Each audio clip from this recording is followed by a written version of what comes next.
主人，你看那是什么？陆海川顺着声音看了过去，只见一只超大的螃蟹在觅食，大黄快速的跑了上去。我的乖乖，这还是螃蟹吗？陆海川见状急忙奔跑过去，蟹田里的大黄已经和大螃蟹缠斗了起来，他一口死死咬住螃蟹的蟹田，小脑袋不断的动，似乎要给巨大的蟹田生出一口气。但那垂死的螃蟹竟突然暴走，缓缓升入空中，刹那间乌云密布，天空中电闪雷鸣，几道闪电狠狠地劈在螃蟹身上。巨大的螃蟹渐渐消失，转眼间，一只散发着光芒的葫芦缓缓落下。陆海川呆住了，连忙走上前来。难道天降古董给我？陆海川下意识地把手伸向那个葫芦，可当他马上要触摸到葫芦的时候，眨眼间，葫芦由大变小，钻进了陆海川脑袋。得紫金葫芦者，得无传承。山神初始法术，枯木逢春。一瞬间，大量的信息进入了陆海川脑袋，脑袋眩晕了一会，然后缓缓清醒。难道我获得了仙家传承？根据脑袋传来的信息，枯木逢春能让濒临死亡或已经死亡的任何植物重获新生。有了这技能，岂不是能变废为宝？陆海川正想着以后美好的生活，远处传来破烂陈吆喝声：“走过不要错过，文玩盆景想要的快来啊！”我有枯木逢春的能力，这卖假货的破烂陈对我来说就跟送彩童子一样。陆海川快速走了过去，我想买几盆盆景，给我介绍几个好的。我这里翠柏、杜鹃、枸杞、金雀、小叶紫檀、龙血树、不老松应有尽有。虽然深知这老骗子的门道，但陆海川却不动声色，还不如问了一句：“东西倒是挺多，不过你这车上不会有假货吧？”破烂陈当即拍着胸脯：“小伙子，你要是能在俺车上找到一盆假货，俺就倒赔你10盆。”这可是你说的。陆海川早就察觉到其中一盆小叶紫檀的根部是早就枯死，上面的绿叶是从其他地方移植过来。随后拿起那盆小叶紫檀，装出一副很感兴趣的样子。破烂陈见状心中暗喜，终于有傻子看中这盆小叶紫檀了。陆海川转过身，装作意识分神，手一抖，哐的一声，装着小叶紫檀的陶盆瞬间碎成2半，变得破败不堪。哎呀，手滑了一下。你赔俺的小叶紫檀！破烂陈见状当即红了眼睛，死死地拽着陆海川的衣领。等等，先别激动。陆海川却毫不在意，用脚轻轻地踢开泥土，指着土里面的烂根。破烂陈，看好喽，这根已经全烂了，别忽悠我。被当场揭穿骗局，破烂陈脸色一变，转身就想逃跑，却被陆海川一把拽住。想跑，假一赔10，你要是敢走，我现在就给你个绝了。陆海川拿出手机，拨打了工商局的电话。一看陆海川要动真格，破烂陈连忙认怂：“别，俺赔你总行了吧？”于是连忙把车上的盆景搬下试盆，摆在了陆海川的面前。以后就老老实实卖，再耍什么坏心眼，我一定报警抓你。是，俺记住了。破烂陈走后，陆海川把盆景全都搬进了庭院里，看着堆得满满登登的盆景，这波大赚。随后陆海川掐一指诀，枯木逢春。话音刚落，紫金葫芦缓缓从身体里面飞出来，葫芦中的灵液体倒向各种云彩。那颗奄奄一息的不老松竟开始恢复生机，低矮的身形以肉眼可见的速度变粗变大，不一会儿给人一种非常苍劲挺拔的感觉。这个造型的不老松应该值几个钱。于是陆海川灵机一动，手机录了一个小视频发到抖音账号，并附上一段文字：假日偷闲，一颗新鲜的迎客松出炉了。很快就有人回复。这时陆海川收到了一条陌生人的私信：小视频里的迎客松是你的吗？是的，怎么了？我想买，你出个价吧。陆海川吐了一口凉气，这么快就有买家了？可是自己并不懂这方面的行情啊。陆海川不断的在脑海中搜索擅长这方面的熟人，眼前忽然一亮，冯念念，他的祖父可是锦城有名的大学教授，中医圣手，问他肯定不会错。陆海川找到了冯念念的抖音。在吗？老铁。哟，这是太阳打西边出来了，怎么有时间联系我？陆海川把刚才拍的小视频转发过去。老铁，你看看这颗不老松能值多少钱？看完视频，冯念念立刻道：这东西的市场价不算太高，应该能卖到3万，要是碰到菜鸟，4万也有可能。哇，3万块，这么多呀？怎么，你是不相信我的眼光吗？还在吗？你这迎客松到底卖多少钱啊？眼见又有私信弹出来，陆海川见是刚才那位买主，连忙说道：老铁，先忙了，我去谈谈生意。重力轻有的东西，哼！3万5千。陆海川根据冯念念的建议，回复了一个取中的价格。可以，不过我要先看货再付款。没问题。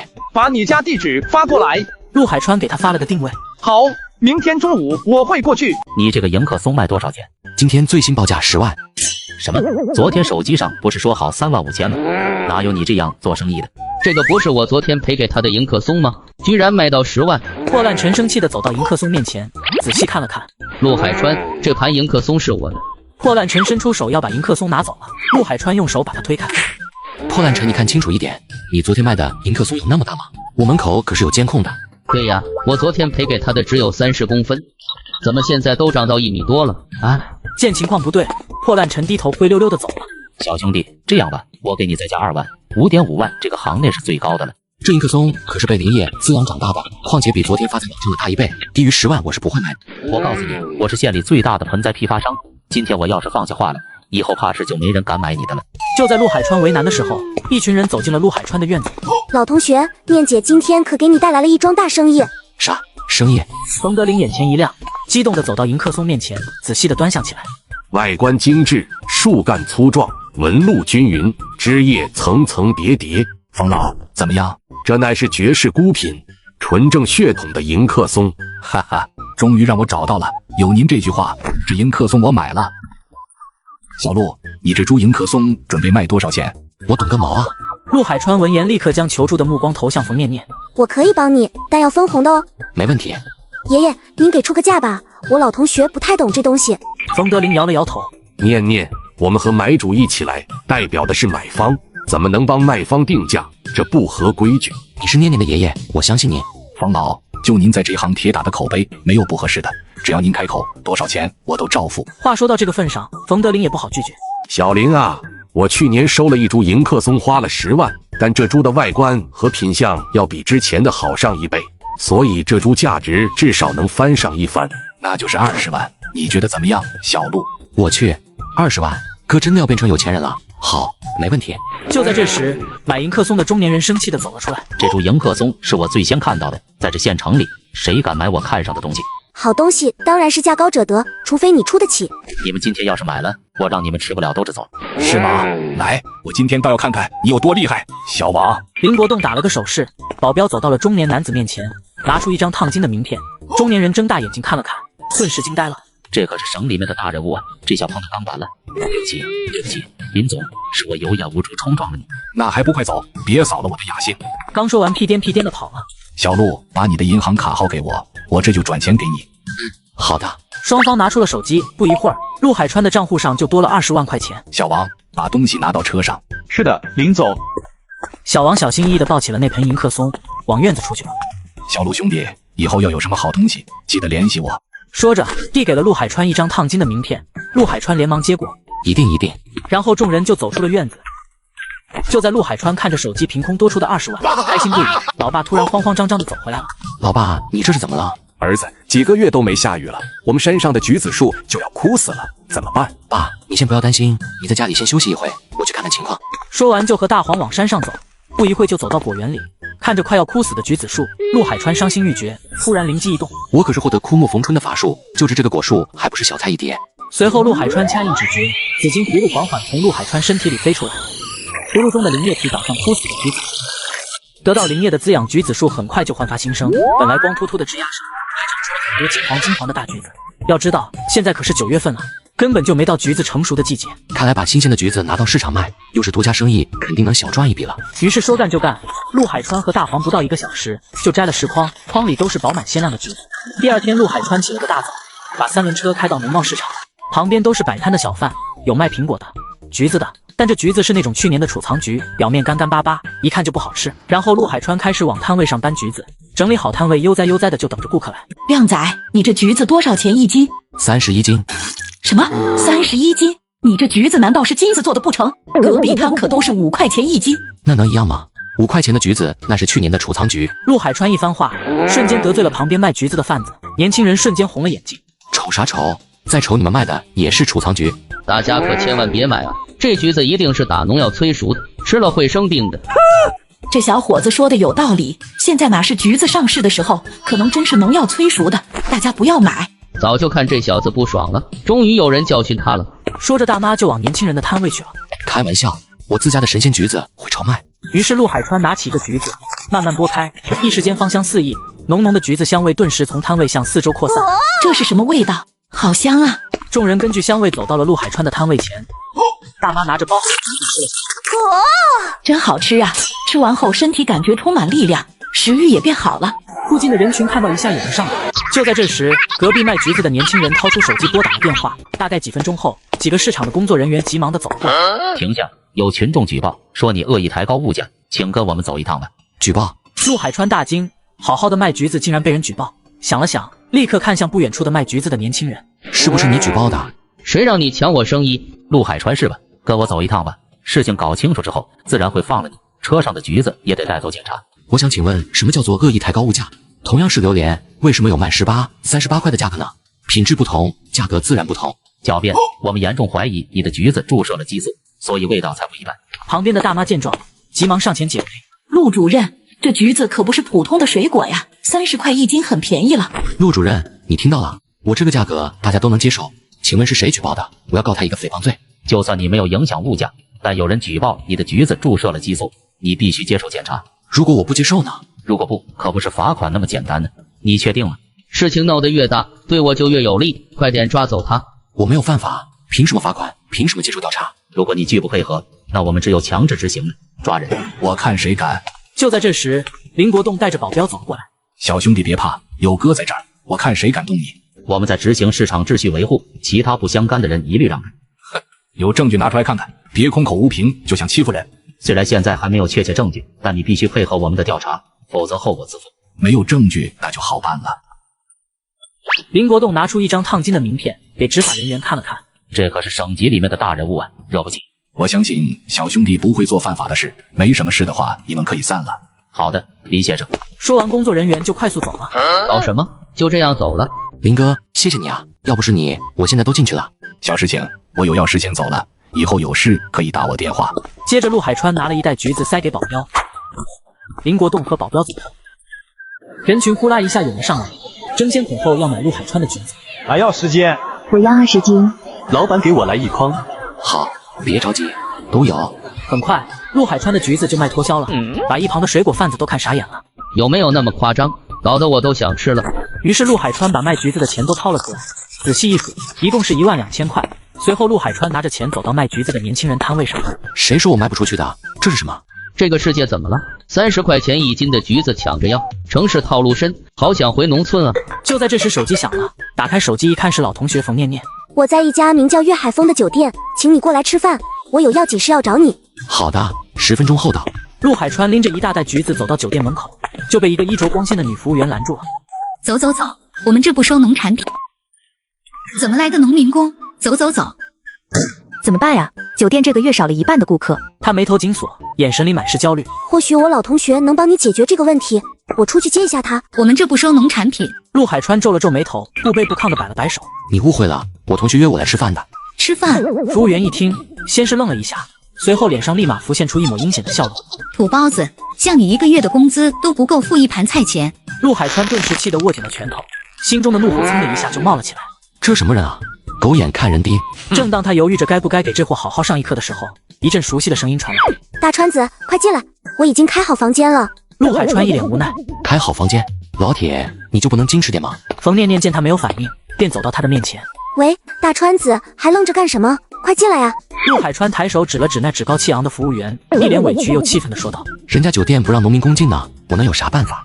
说着，还狠狠地瞪了服务员一眼。冯念念眼睛一转，看着一身还有点土的陆海川，瞬间秒懂。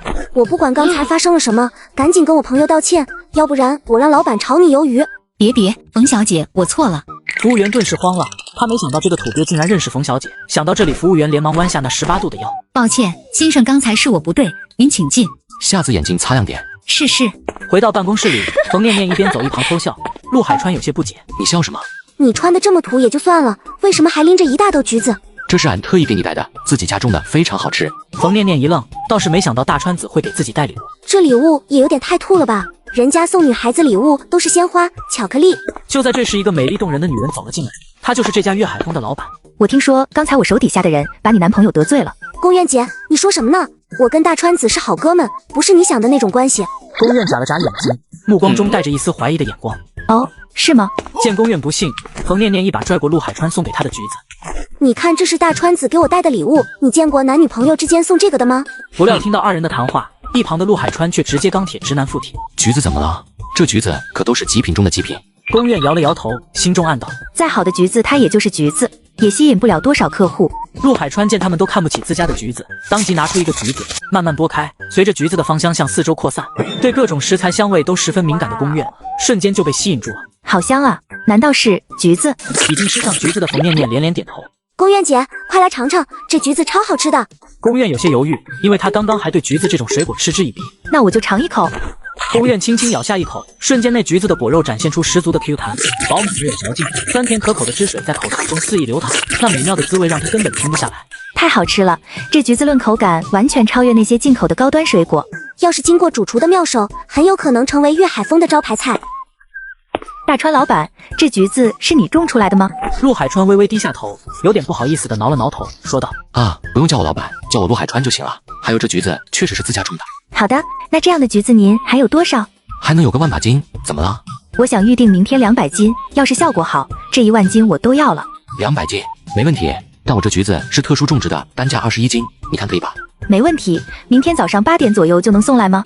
可以。那我们加下好友，好方便以后交流。刚刚添加完好友，陆海川就收到了1000元的转账，这是定金，您先收下。好的。谈好合作以后，陆海川就开着自家的3轮车往家里开。当开进山里的时候，陆海川不经意间抬眼望去，顿时被眼前的一幕惊到了。只见远处有一只黄皮子，浑身是伤，嫣红的鲜血把草地浸湿了一大片，嘴角还不停地吐着白沫。而在他不远处，一只野狼正虎视眈眈地盯着他，眼中透着凶狠的目光，正一步步朝着那只黄皮子缓缓走去。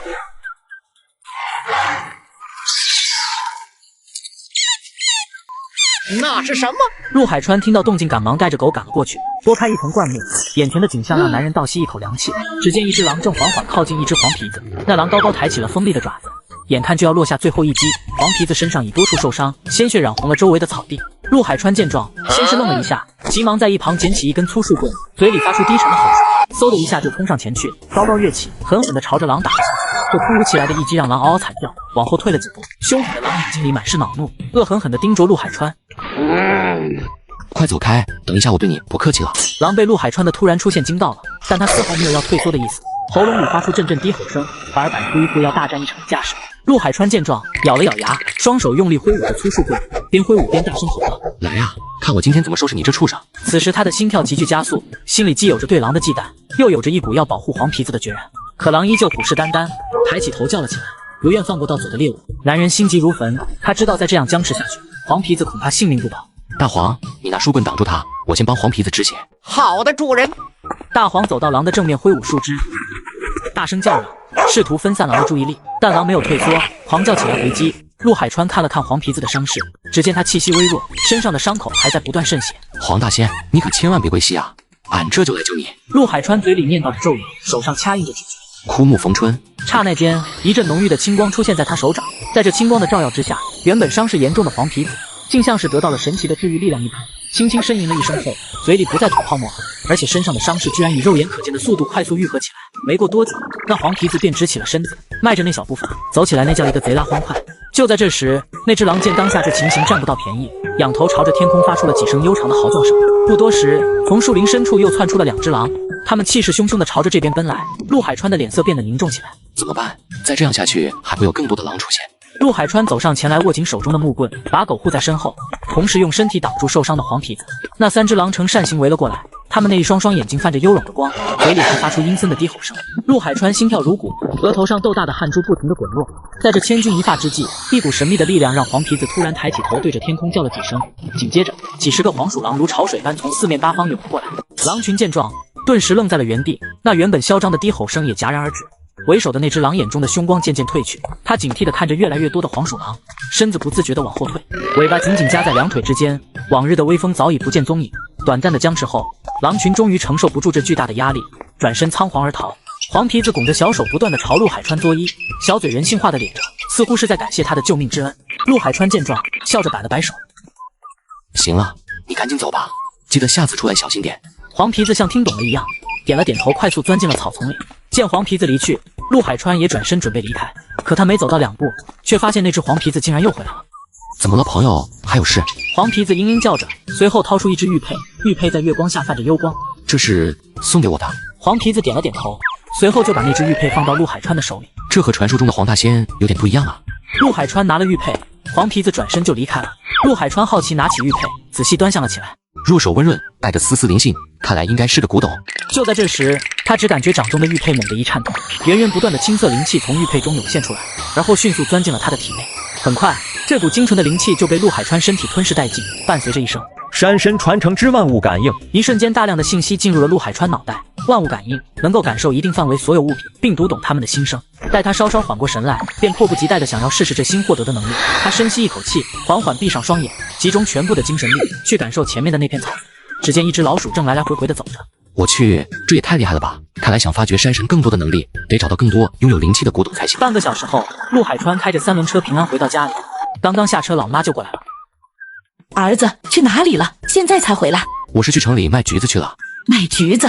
越说越没谱。山上现在都是青橘，你卖给谁呀？反正有人要，这是我今天卖橘子挣的钱，上交国库。老妈捏了捏票子的厚度，暗自惊诧。哟，这么多，儿子真有出息了。这钱妈都存着，将来给你娶媳妇用。好的，那我先去摘橘子，明天还要一大早送给人家酒店去。我去，这么大河野猪王看着树上的灵果，猛地一撞，橘子树瞬间倒地，其他小野猪瞬间跑了过来。听到动静的我和大黄连忙赶了过来。我去，是野猪！大黄跑到野猪面前，摆出了攻击的架势，喉咙里发出低沉的吼声。野猪王察觉到我们的到来，他停下动作，抬起头，两只眼睛恶狠狠地盯着，嘴里还不停地发出低吼声。小野猪则急忙躲在野猪王后面。大黄率先按捺不住冲了过去，咬住野猪的腿部，哪晓得野猪一个甩臀，大黄就被甩飞出去。随后野猪又朝着大黄猛冲过来，大黄被撞得飞起来，落在地上后接连打了几个滚，脑袋晕晕乎乎的，还不停地摆动着。陆海川赶忙走过去瞧了瞧，大黄，你没事吧？没事，但是今晚要加2个鸡腿。看到大黄受伤，陆海川心急如焚，顺手捡起地上的一根木棍，朝着野猪冲了过去，狠狠地朝着野猪王脑袋给扔了过去。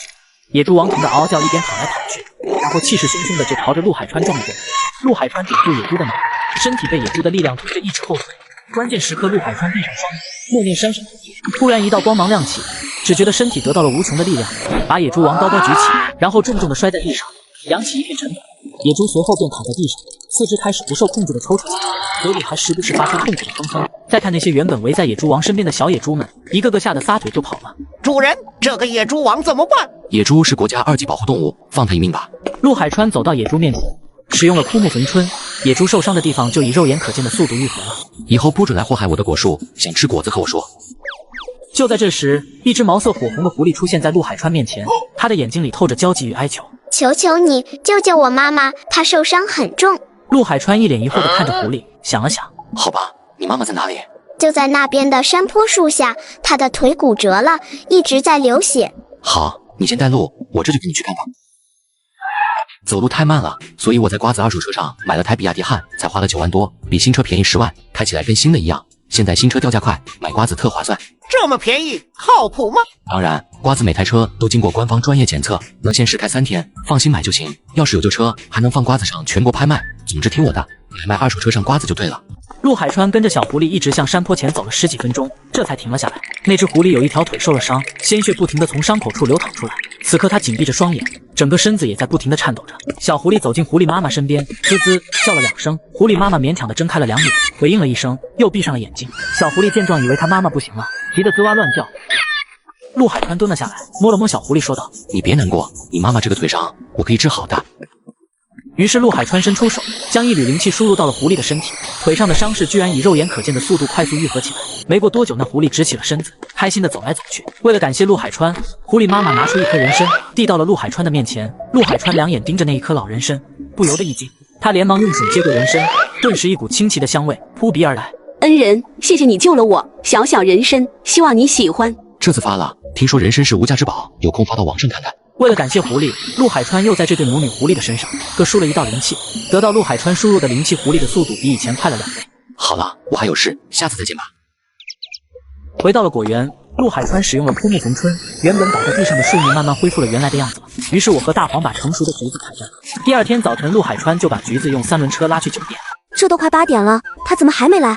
希望在那些大人物来之前，陆先生的橘子能到，要不然我们粤海风的招牌可就砸了。刚说完，陆海川拉着橘子的3轮车到了。我去，怎么现在送个橘子都有这么高的接待规格吗？陆先生，你总算来了，都快急死我们了。龚老板，我们约好了8点，现在也才8点05，我这不算晚吧？不晚不晚，只要你人到了就行。餐桌上几位锦城的大佬齐聚粤海风，就为了吃一顿神奇的橘子。美味鲜甜的橘子汁在他们的口腔内瞬间爆炸。好吃，我从没尝过这么好吃的橘子。龚总，这橘子堪称完美。以后我每天都要来吃。宫院顿时松了口气。好，那你们多吃一点。陆先生，您剩下的所有橘子我都要了。那价格上是不是可以再加一点？我可以每斤给您再加5块，但是要增加协议，你只能卖给我1家。那就是25元一斤。随后，宫院手机转账了2万块的货款和下一批橘子的定金。回到家后，陆海川迫不及待地拿出那颗珍贵的人参，随后缓缓输入自己修炼的灵气。只见那人参慢慢地变大了，餐体也更加圆润饱满。随后拍了个视频发上抖音。山中遇狐狸，偶然得到100年人参，有需要可以详谈，并加上定位。第二天醒来，发现门口旁边停满了车子，门口更是围满。这人参你打算卖多少钱？陆海川不紧不慢地伸出5只手指。5万，我要了。不好意思，是50万。啥？不买了？50万，你莫不是想钱想疯了？这价格比黄金都贵。说完就气呼呼地转身走了。听说粤海丰老板娘重金求购50年以上的人参，我要是拿下中间，肯定能赚不少钱。于是男人兴冲冲地朝陆海川那边快步走去。小兄弟，你这人参卖我咋样？你确定要？对，我给你10万块的价格，怎么样？我卖50万的人参，你想要10万块拿走？你在想什么呢？男人看着陆海川的人参品相好，而且体型大，转手卖40万肯定没问题。最多25万，我要了。喂，你倒是说话！男子急红眼了，想要走过去拿人参。就在这时，一旁的大黄猛地龇牙咧嘴地叫了几声，男子受到惊吓，往后退了几步。我这人参就卖50万，你给不出价格就不要说话。就你这破人参还想卖50万？你要是能将这人参卖出去，我就在这里学狗爬1圈，再叫你一声爹。这可是你说的，我可没逼你。小心思没成，男子直恼火走到了旁边。就在这时，一个中年人走到陆海川面前，他拿着人参仔细看了看，神色凝重地说：“这人参有问题，你看它的炉头短且不自然，纹理粗糙杂乱，好像是被人为加工过。真正的野山参不会这样，这最多值个1000块。”旁边的男人听到后火冒三丈：“好你个骗子，竟敢来诓我！”说着，男人就攥紧拳头，高高举起手臂。陆海川满脸惊恐，额头上豆大的汗珠不断滚落，慌乱地往后退。我没骗人，这真的是野生人参，你们可不能冤枉我呀！就在陆海川危险之际，冯念念带着爷爷走进了院子里。怪不得来那么快，居然买新车了。哪有？这是我在瓜子二手车上买的比亚迪汉，没想到只花了9万多，比新车便宜了10万，但开起来跟新的一样。现在新车掉价快，买瓜子特划算。这么便宜，靠谱吗？当然，瓜子每台车都经过官方专业检测，能先试开3天，放心买就行。要是有旧车，还能放瓜子上全国拍卖。总之听我的，买卖二手车上瓜子就对了。冯德林眼睛一亮，激动地走到人参面前，仔细地端详起来。你们看，这人参纹理细腻且连贯，这身须修长、柔韧且多分叉，这是100年人参的典型特征啊！这是什么情况？难道是真的100年野生人参？念念，快打电话给公园，说就他爷爷的100年人参找到了。好的，爷爷。冯念念应了一声，掏出手机打了个电话给公园。看到有100年人参的出现，周围的人也连忙打了电话。不到10分钟就进来了一群人。小帅哥，这颗人参我要了，我出60万。60万，这简直是在侮辱这宝贝！卖给我，我出80万。88万，这是个吉利数字，你要是同意，我们现在就成交。我出100万，这是写好的支票。就在这时，公园神色慌张地冲了进来，额头上豆大的汗珠滚落。等一下，我出200万。说着，他从怀里掏出一张金卡，高高举起。我爷爷身患重病，危在旦夕，医生说只有100年人参才有一线生机。求求各位，把这人参让给我吧！大家若是给我这个面子，以后各位去粤海丰吃饭，我保证全部打8折。他的话在众人耳边炸开，一时间现场一片哗然。就在这时，一个富家公子走了过来。哼，200万就想拿走这宝贝，我出300万。这人参对我有大用，可不能落入他人之手。你怎么能这样？我爷爷等不了多久了。冯念念不动声色地用手示意了下陆海川。就在这时，一直没说话的陆海川开口了：人参只有1颗，但这关乎人命，我不能眼睁睁看着一条生命消逝，所以我卖给这位姑娘。什么？这颗人参居然卖到200万？看情形不对劲，男人就灰溜溜走了。见主人公都已经做出了这样的决定，其他人虽有不甘，但也都沉默了。公园眼中流着感激的泪水，他急忙走上前，将那张存有200万的卡塞到陆海川手上，然后小心翼翼地拿起人参，转身就走出院子。很快，其他人也渐渐散去，只留下冯念念和陆海川站在原地。我去，这次真的发了！没想到狐狸送的人参居然能卖到这么高的价格。大川子，这次可真是太谢谢你了，要不是你帮忙，还不知道会怎样呢。陆海川挠了挠头。对了，念念，我想买点大点的玉石，你能不能带我去啊？你要大的玉石干嘛？总不能和你说要突破山神传承第3层，需要到玉石里面的灵气吧？反正就是我自己用的，说了你也不懂，你就带我去就好了。不一会，两人来到了李氏珠宝所在的店铺里，看着琳琅满目的原石，陆海川闭上眼睛感应前面的石头。我去，这是帝王绿高冰蓝水，内含山神灵气，价值1000万。陆海川闭上眼睛感应前面的石头。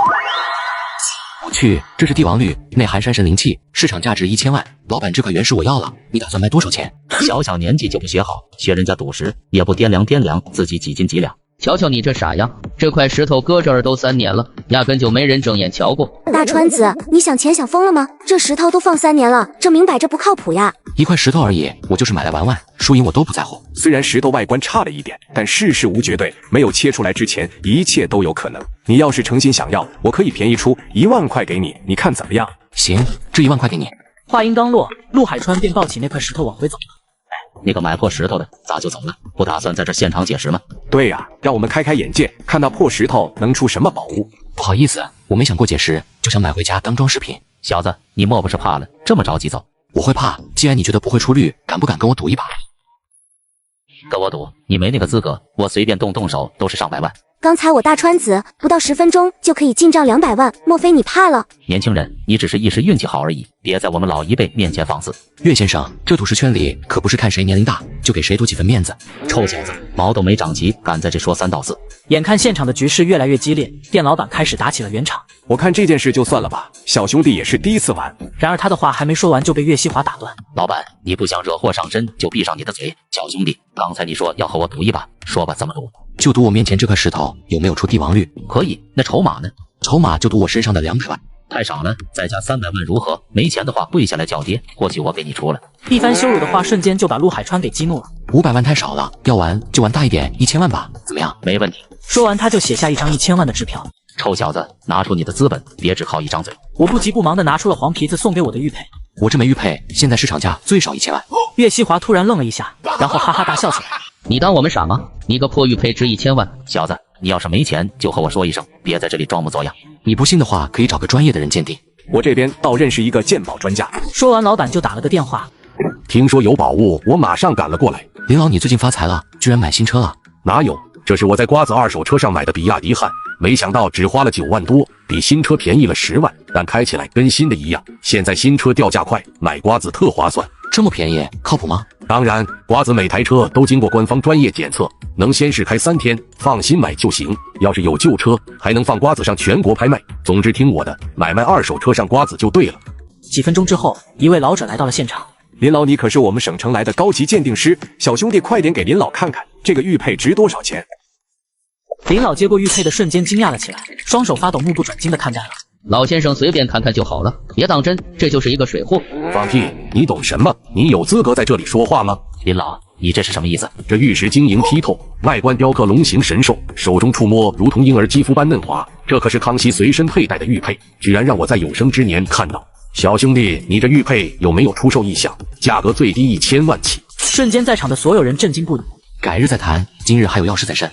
林老，你确定这块玉佩价值1000万？我以我个人的名义来担保，绝对错不了。我只是保守估计，要是上了拍卖会，遇上合适的买家，卖个几千万都没问题。怎么样，岳总可以开始了吧？没想到你还有这种宝贝，等一下就是我的了。大川子，你别冲动，这是必输局，这块石头要是能出绿，就不会放在这里3年了。我不会输的，你就看我怎么打脸他。老板帮我把这个石头切了，但你要小心一点，别切坏我的帝皇绿。你放心，这点经验我还是有的。于是岳西华掏出支票放在桌上，我也把我那枚价值1000万的玉佩拿了出来。小兄弟，趁现在结果没出来之前，你投降我算你输一半，不然等下结果出来，你想后悔都来不及了。在我的字典里从来没有输字。哼，不识抬举的东西，等下输了玉佩就是我的了。你废话真多呀，我现在倒是很期待你的1000万支票。大川子，等下万一切不出帝王绿来，我会帮你拖住岳西华的，你抓住机会就跑。放心吧，你就安心的看着。出绿了，这么大块的帝王绿，这最少价值1000万吧？大川子，你这次赚大发了。一个不起眼的石头竟然出帝王绿，这小伙子运气也太逆天了吧！我竟然把一块价值1000多万的石头丢在店里3年了，看来我真是老了。这不可能，你是走了什么狗屎运？我起身把桌子上的支票和玉佩放进了口袋。谢了，岳总。此时岳西华的脸色愤怒了起来，自己短短几分钟输了1000万，但碍于众人又把脸色收回来了。小兄弟，你这帝王绿卖不卖？我1000万收了。可以啊，但卖之前要先摸一下什么感觉。于是陆海川伸出手，闭上眼睛，把帝王绿的灵气吸到身体上，忽然感觉浑身充满力量。陆先生，你把银行卡拿出来，我钱转给你。于是陆海川把卡拿了出来，只见叮的一声，卡里却多出了1000万来。感觉像做梦一样，来不到1个小时就到手2000万。大川子还不快走，不然会被盯上的。好的，老板，我先走了，下次我还要来。野猪妈妈拼命挪着身体往前。就在此时，一条大蟒蛇猛地冲了过来，张开血盆大口，露出那锋利的咬牙，就要将野猪妈妈千钧一发之际，陆海川高高跃起，将手中紧握的钢叉径直朝着大蟒蛇飞掷而去。受到这突如其来的惊吓，大蟒蛇接连往后退了好几步，它吐着信子，阴森森的紧盯着前方。救救我和肚里的孩子啊！求求你们了！你们两个识相的就快给我走开，不然就把你们统统吃了。陆海川额头上冒出了冷汗，但仍强装镇定。你这畜生，休想再作恶！今天我定不会让你伤了这野猪一家。就凭你不知死活的东西，等会儿我先吞了你，再慢慢享用这野猪。你这坏家伙，想动野猪阿姨和我主人，你做梦！大黄上，绝不能让他伤害野猪妈妈。大黄听到命令，后腿猛地一蹬，如同一道黄色的闪电朝着大蟒蛇扑了过去。大蟒蛇见势扬起头颅，张开血盆大口，嘴巴发出强大的声波。在强大的风波下，大黄被逼得缓缓后退，蟒蛇瞬间爆发出强大的气场，冲出直接将大黄冲飞了出去。大黄，你没事吧？陆海川见状，双眼冒火，他一个箭步冲上前去，把手中的钢叉手狠狠地朝着蟒蛇的头部刺去。可蟒蛇的动作太快，这一次仅仅划破了他的一点皮肉。蟒蛇被激怒，扭头又朝陆海川喷出火。陆海川用钢叉抵挡几米，高高跳起，把钢叉直接插入蟒蛇的脖子。大蟒蛇疯狂地扭动起来，片刻之后，缓缓地瘫倒在了地上，没了动静。陆海川看着瘫倒在地没了动静的大蟒蛇，长舒了一口气，赶忙跑到野猪身边蹲下，同时目光扫到野猪后腿有几处咬伤，身后还有一滩的血水混合物，显然是羊水已经破了，整个身体蜷缩发抖，发出阵阵哀嚎声。更让他着急的是，那野猪的后面竟然生出一只小猪脑袋，此时已经憋得发紫，眼看就要憋死了。再不去医院打血清的话，蛇毒会蔓延到全身的。我死了不要紧呐，可你一定要救救我肚子里面的孩子啊！求求你了！这可怎么办呢？此地距离最近的野生动物救助站都有100公里呢，开车也要几个小时才能到达啊！不光小猪保不住，就连猪妈妈都得一命呜呼。野猪阿姨，你不要怕，我现在救救你。于是陆海川用手靠近野猪咬伤的后腿，使用了枯木逢春，原本受伤的地方就以肉眼可见的速度愈合。见此，陆海川松了一口气，惊喜道：“看来是枯木逢春起作用了。”但谁知新的问题又出来了，看着那只憋得发紫的小猪迟迟不能出来。惨了，这小猪被卡住，生不出来了，怎么办？这里要啥没啥，看来只能徒手上了。陆海川小心翼翼地将手拽住了那只小猪的颈部两侧，猪妈妈疼得嗷嗷直叫，但却不敢有丝毫动静，只能不断的哀嚎。然而陆海川连眉头都没皱一下，依旧努力尝试帮野猪助产。一番努力下来，陆海川终于将那头堵住产道口的猪仔拽了出来。要是这个猪仔不及时拔出来，那么剩下的所有小猪都会因为羊水破裂缺氧而死。而就在第一只猪仔落地的同时，紧接着第二只、第三只小猪相继落地。见野猪妈妈能够自主生产了，陆海川这才放下心，拿起那只脸色憋得发紫的小猪贴在耳边。太好了，还有呼吸。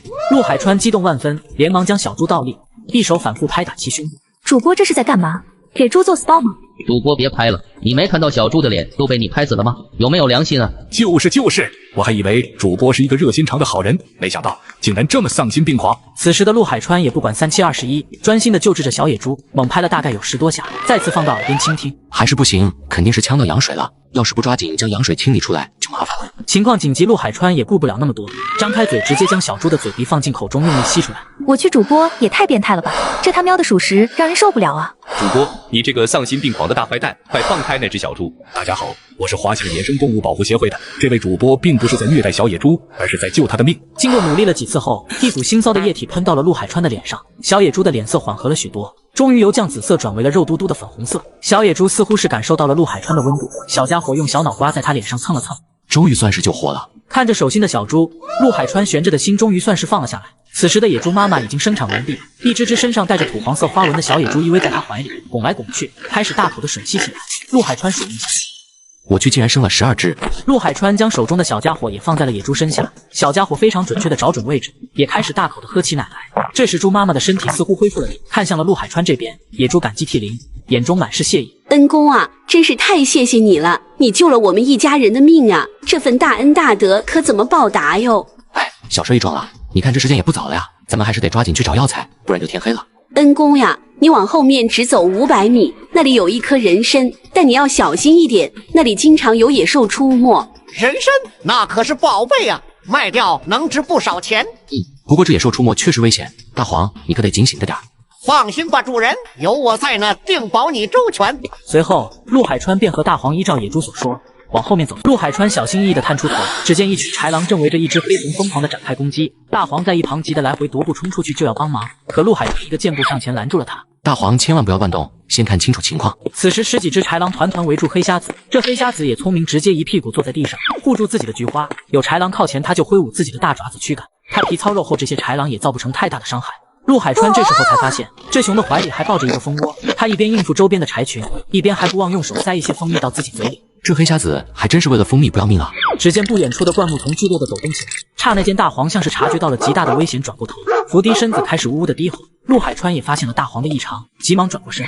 怎么了，大黄？只见灌木丛一阵抖动，穆光明惊慌地从灌木丛后边站了起来，他的脸色惨白如纸，瞪大双眼。我去，熊瞎子！穆光明大叫一声后，就看到熊瞎子、豺群都在紧紧盯着自己，他吓得全身发抖地后退几步。突然有几只豺狼向着穆光明扑去，狼来了，快跑！腿软了，跑不动，跑不动，那该我的车。你居然买新车了？哪有，这是我在瓜子二手车上买的宝马5系，只花了8万多，现在新车掉价快，上瓜子买二手特划算。这么便宜？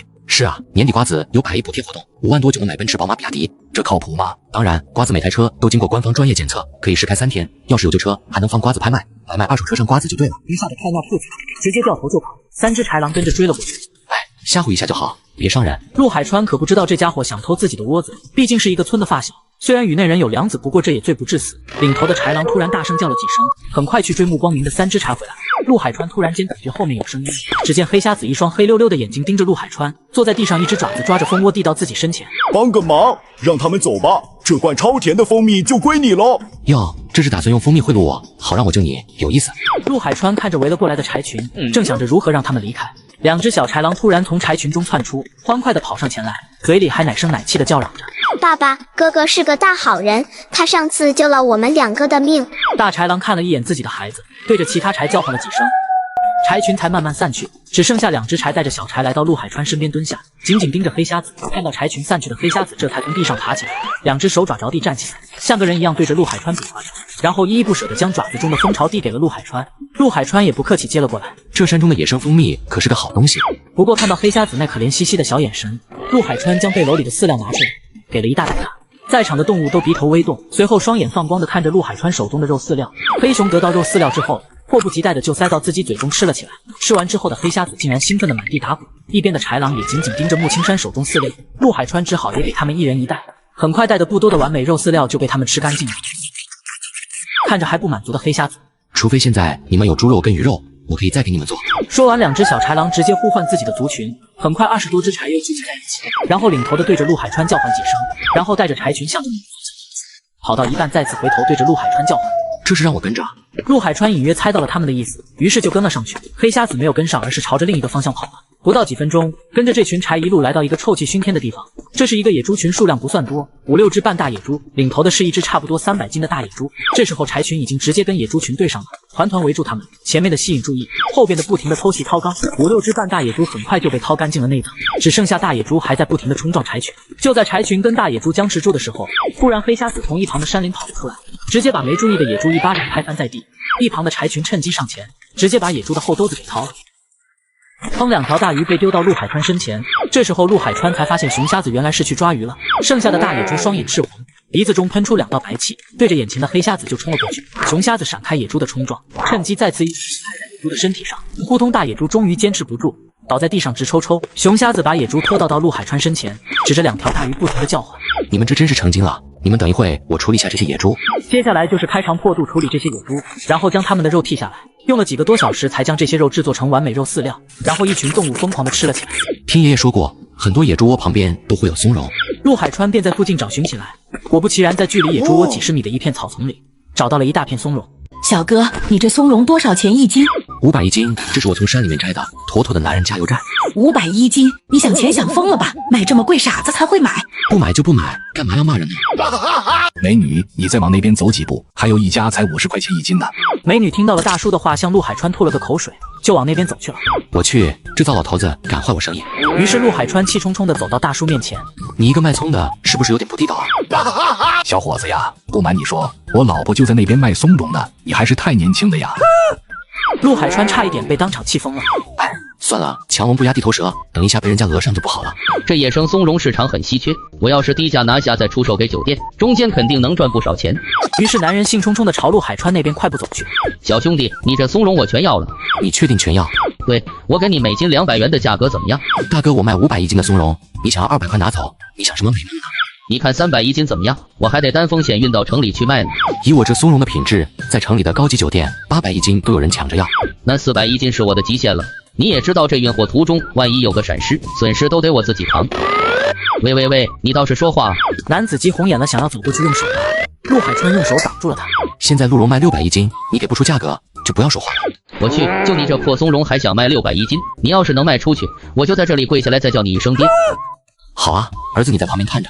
小心思没成，男子怒气冲冲走到了旁边，几个买菜的顾客闻声走了过来。咦，小伙子，你这松茸的个头怎么这么大？不会是打了膨大素了吧？哪能呢，大妈，这是我从深山里面摘的，个头大，炒菜熬汤那味道胜似神仙。真的？那你这松茸是卖多少钱一斤？500块钱一斤。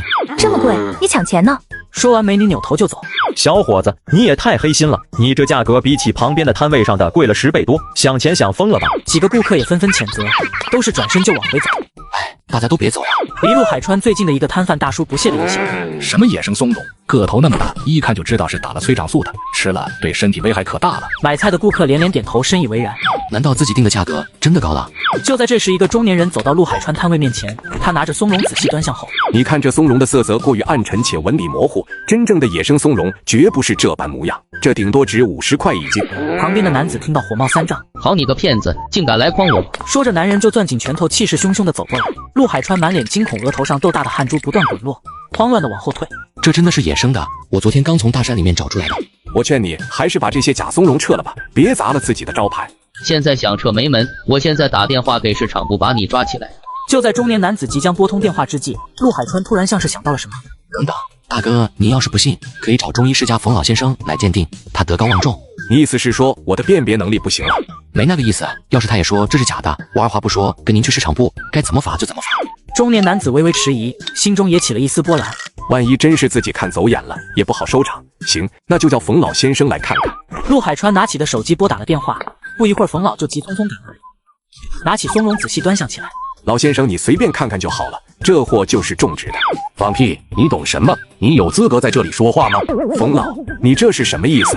这松茸菌盖呈自然褐色，菌柄洁白，有纤维状鳞片，且香气浓郁醇厚，这可是极品的野生松茸。冯老的话让在场的所有人震惊不已。冯老，你确定这是极品的野生松茸？我以我个人的名义来担保，绝对错不了。以市场稀缺性，800到1000一斤没问题。这是什么情况？难道是真的野生松茸？念念快打电话给公园，这批野生松茸肯定能让他酒店赚一波客源。好的，爷爷。冯念念应了一声，掏出手机打了个电话给公园。不到10分钟，一辆豪华汽车突然在陆海川的摊子面前停下，旁边的大叔看到有贵客来，急忙走上去。姑娘她家的松茸质量也就一般，我老伴也是卖松茸的，而且比她便宜很多。不好意思，我只要这家的松茸。于是公园走到陆海川面前。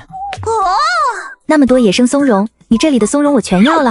陆海川一愣，那个龚老板，你稍等啊，我给你算一下多少钱。公园直接拿出1箱钱放到了陆海川面前。不用算了，你看这些够吗？真的是人傻钱多，我1个月都卖不了这么多钱呢。够了够了。看着皮箱里面的钱，陆海川心跳加速。这下我发了，没想到这山货那么值钱。陆海川接过个皮箱，走到和他打赌的中年人面前。我把松茸卖出去了，来吧，跪下来叫爹。嘿，你只是运气好而已。说完，中年人就低头灰溜溜的走了。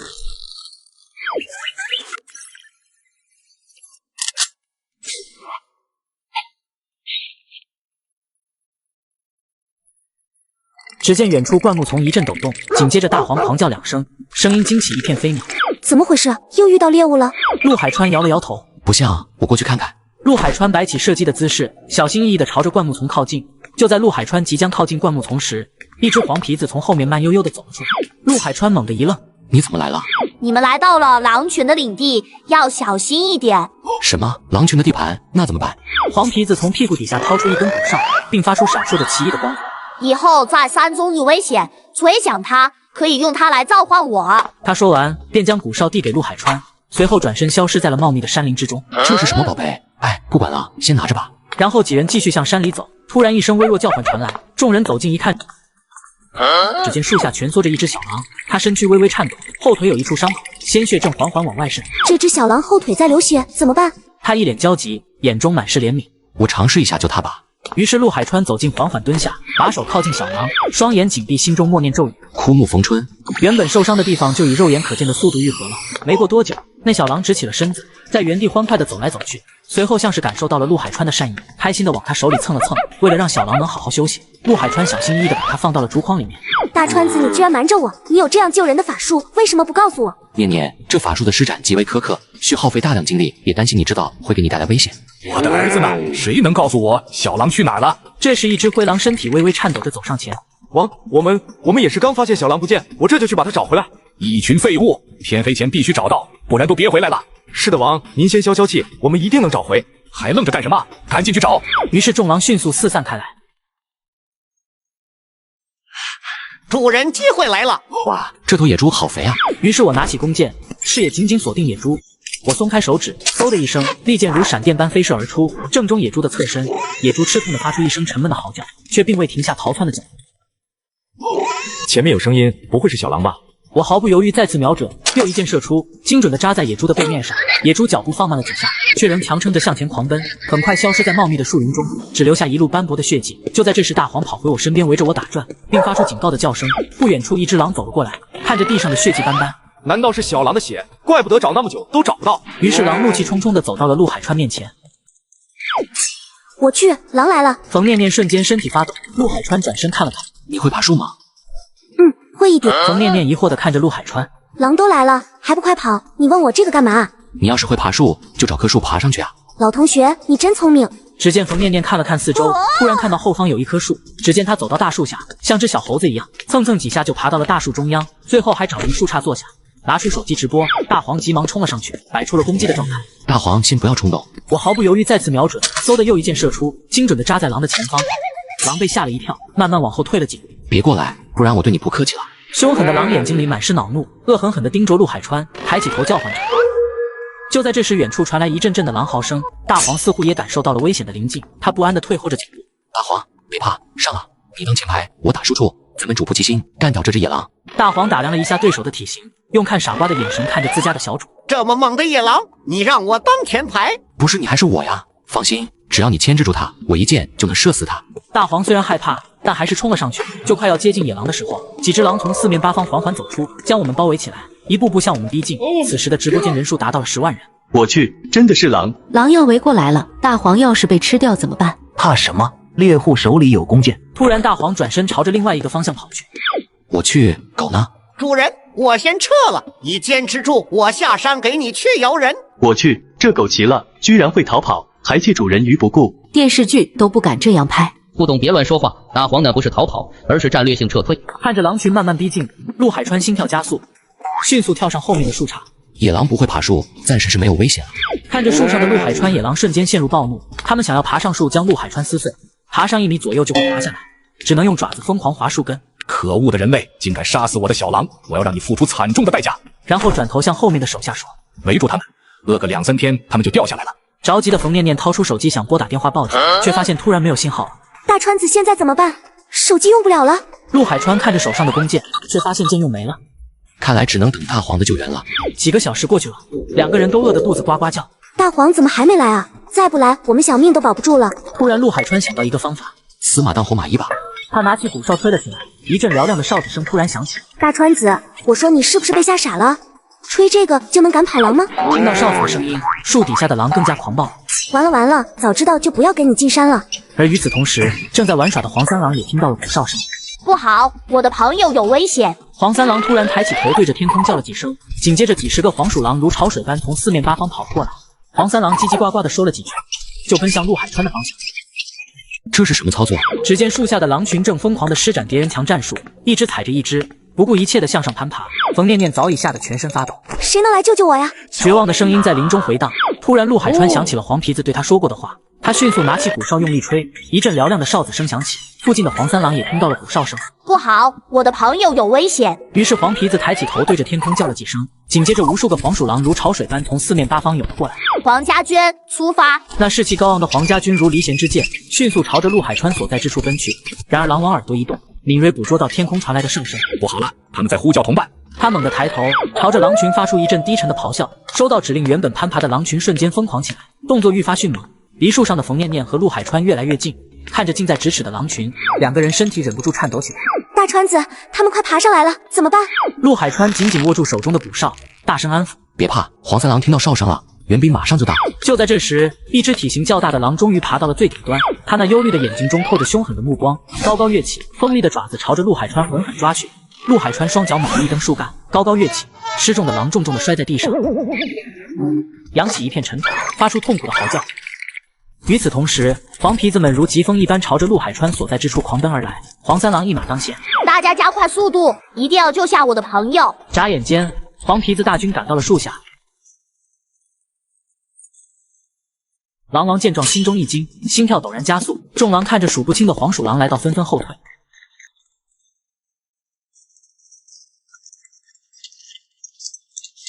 到手的鸭子就要飞了！狼王抬头咆哮着，企图吓走黄皮子。黄三郎毫不畏惧，走到狼群前方。狼王，今日你若死去，就赶紧带着你的手下离开，否则休怪我们不客气。他身后的黄皮子们也纷纷发出叽叽喳喳的叫声，仿佛在为黄三郎助威。狼王怒目圆睁，死死地盯着黄三郎，双方剑拔弩张。陆海川和冯念念在树上紧张地注视着这一切。忽然，狼王仰天大笑。就凭你们这群瘦小的黄皮子，我动动爪子就能把你们全部解决。看来你是不到黄河不死心了。黄家军立正。黄三郎一声令下，刹那间，所有黄皮子迅速摆出三角形阵列。紧接着，双方攻势骤起。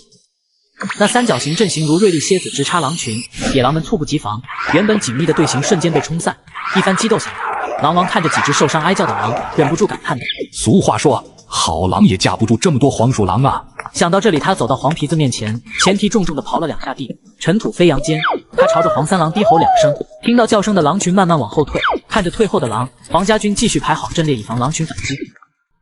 聪明的黄三郎瞬间秒懂，这是要撤退的意思吗？忽然，刚才的打斗声将小狼从睡梦中吵醒，他奶声奶气地发出一声稚嫩嚎叫，瞬间让狼群纷纷抬头，目光聚焦在小狼身上。陆海川见状恍然大悟，原来他们是为了找小狼。说着，他抱着小狼从树上跳下，小狼欢快地跑到狼王身边，轻易地蹭了蹭狼王的腿。孩子，你没事吧？小狼转头看向陆海川，是他们救了我，他们是好人。狼王这才明白是自己误会了，眼神中不禁流露出一丝愧疚，缓缓走到树下，朝着陆海川低下头叩谢。冯念念看到这一幕，悬着的心终于落下，也跟着从树上跳了下来。大川子，没想到这狼王这么懂人性。是啊，看来动物也是有感情的。说完，野狼带着小狼离去，身影逐渐消失在密林中。这时，冯念念突然凑了上来：“大川子，我能跟这只黄大仙合一张影吗？”陆海川闻言一惊：“合影？”陆海川一脸无奈：“你还真是百无禁忌，什么都敢招惹呀！”话音刚落，黄皮子快步走来：“朋友，前方有一群人正在往这边赶来，我们得先走了，再见。”说完，黄三郎率领黄皮子大军迅速离开了。恰在此时，不远处陡然传来一阵熟悉的狗叫声，陆海川眼睛一亮：“是大黄。”他的身后还跟着几个龙泉多的村民，他们带着硬弓和棍子，满脸杀气腾腾走过来。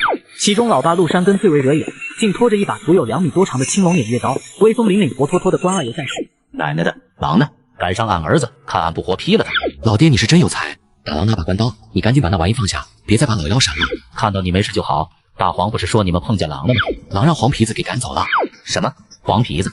村里人满脸诧异，从没说过黄皮子能把狼赶跑。这可真是稀罕事。众人你一言我一语说了好一会儿，随后便转身往家走了。就在这时，突然出现了很多红悠悠的像眼睛的鬼火，异常诡异。我去，这是什么？你看这是什么？众人顺着他手指看去，崖壁一处石台缝隙中，一株灵芝正散发着浓郁灵气。是灵芝。就在众人靠近之时，只见崖壁下的灌木一阵抖动，突然闪烁起2团红悠悠的眼睛，如鬼火般诡异，吓得冯念念全身发抖，下意识抓紧陆海川的衣服。这是什么？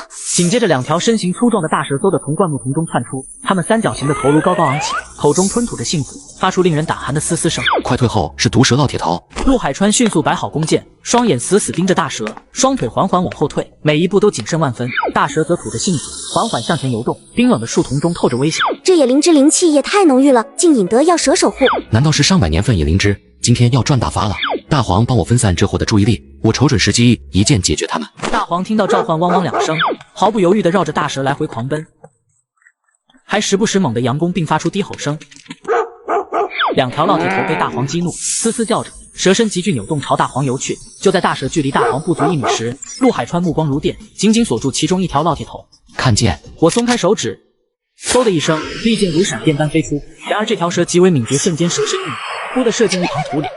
受伤的烙铁头瞬间发怒，疯狂直扑陆海川。另一条蛇也跟着发动攻击，陆海川一边躲闪一边寻找着蛇的破绽。大黄见状从后面冲了上去，咬住蛇尾，烙铁头疼得乱甩尾巴。陆海川突然发现蛇的头部不动了，抓住这个机会再次拿起来弓箭，集中精神视野紧紧锁定烙铁头的颈部。他深吸一口气，松开手指，箭头伴随着破风声直直地射向烙铁头的7寸。烙铁头身体猛地一僵，随后在地上疯狂扭动挣扎，激起一片尘土。另一条烙铁头似看着倒地的同伴，以极快的速度游向陆海川。陆海川来不及瞄准了，就在烙铁头要咬到陆海川的瞬间，冯恋恋向蛇丢出自己的手机，刚好砸到了蛇的脑袋。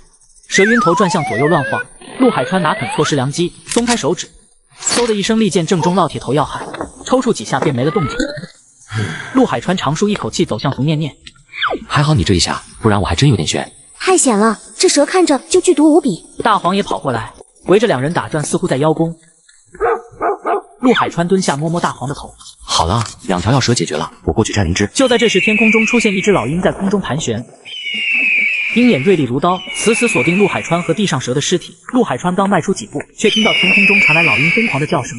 他抬头发现正上方的老鹰直直地看着他，心中顿时一惊。冯念念也瞧见了老鹰，不禁担忧道：这老鹰不会是来抢灵芝的吧？大黄也感受到了危险，抬头警惕地盯着天空，喉咙里发出低沉的喊声。老鹰飞得太快了，我奈何不了它。如果它攻击我们，就躺在地下装死。话音刚落，老鹰如黑色闪电般俯冲而下。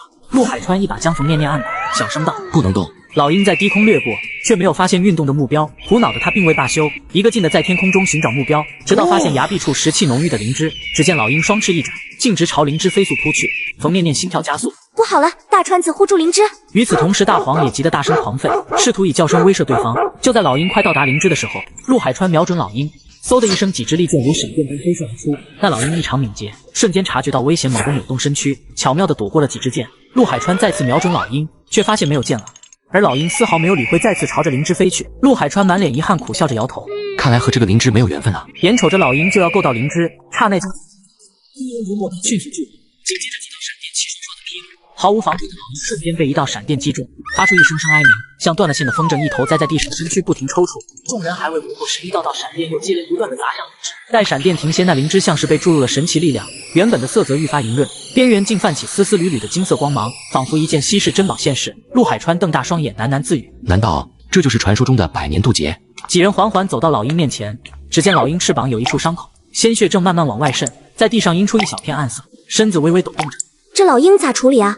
大黄吐着舌头兴奋地说：要不晚上来顿烧烤？求求你们放过我吧，我家里上有80岁老母，下有没断奶的孩子，都等着我回去呢。陆海川听到心一下子软了，对老鹰施展枯木逢春。刹那间，老鹰受伤的地方以肉眼可见的速度愈合。没过多久，老鹰站直身子，在空中欢快地飞走来飞去。陆海川看着即将飞走的老鹰，扬声叮嘱：以后可不准再随便攻击人类了。老鹰似懂人性的点了点头。冯念念仰头看向悬崖上的灵芝，面露难色。大川子，这么高的悬崖，咋爬上去摘灵芝呀？陆海川挠挠头，正一筹莫展之时，忽见天空中那老鹰如离弦之箭直冲向灵芝，他伸出锋利爪子紧紧抓住灵芝，双翅奋力扇动，飞速返回。陆海川笑着接过灵芝，看到没，好人有好报，多亏老鹰帮忙才能摘下灵芝来。哇，大川子，这老鹰简直就是咱们的救星。陆海川向盘旋在天空中的老鹰招手道谢，以后要是在山上遇到困难，吹响你身上的口哨，就能召唤我来。说完，老鹰欢快在空中展翅远去。冯念念迫不及待地拉着陆海川的胳膊，那咱们赶紧回去，把这灵芝卖了，应该值不少钱。陆海川笑着点了点头，好嘞。话还没说完，原本明亮的天空突然迅速变暗，周围的树木开始抖动。就在这时，突然出现了很多红悠悠的眼睛，异常诡异。我去，这是什么？